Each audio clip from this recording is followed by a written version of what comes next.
coach and a new captain began well on the opening day of the LV County Championship for Glamorgan, as they had just about the better of Leicestershire at Grace Road, and these are the highlights. Matthew Hoggard won the toss and had no hesitation in batting first on a sunny and warm day in the East Midlands, and he would have been heartened by the start given by Will Jefferson and Matthew Boyce, both of whom looked in excellent touch with some classy shots as they opened up with a stand of 45 inside the opening 45 minutes. Glamorgan needed a wicket and they got one courtesy of Hugh Waters, who had the 6'10" Jefferson leg before for 23, even though he was on the front foot.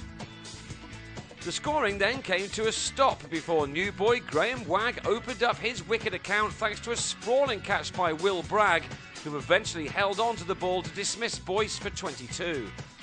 And Wagg didn't have to wait too long for his next success as Jacques Totoy edged him, this time to Mike Powell, to leave the home side on 61 for 3. A recovery was now required by Leicestershire, and they were thankful that they had young James Taylor looking in good nick after his winter with the England Lions. This will be an important summer for the 21-year-old, a player who will have the national selectors keeping an eye on his progress.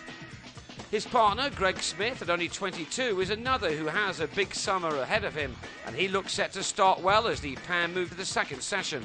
However, a needless run-out brought an end to the developing stand as a direct hit from Ben Wright saw Smith dismissed for 9, but this shot shows that he can consider himself very unlucky to have been given out.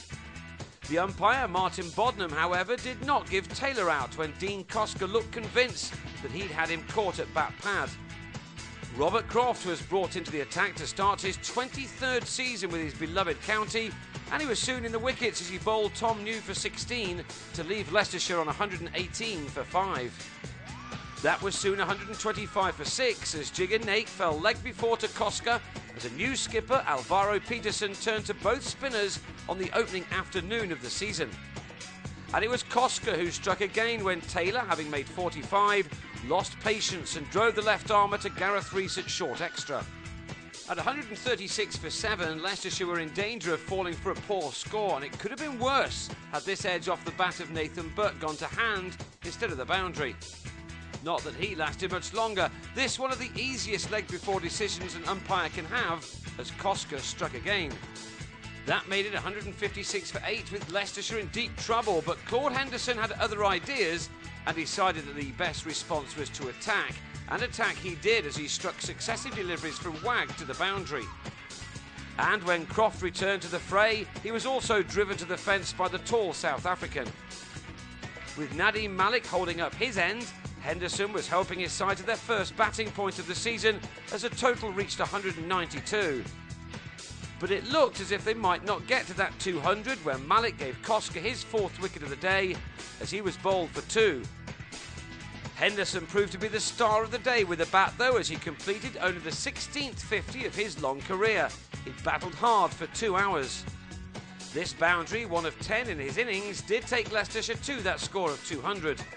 And he was still there at the close with his captain scoring an undefeated 74, just 7 runs shy of his career best made some 4 summers ago.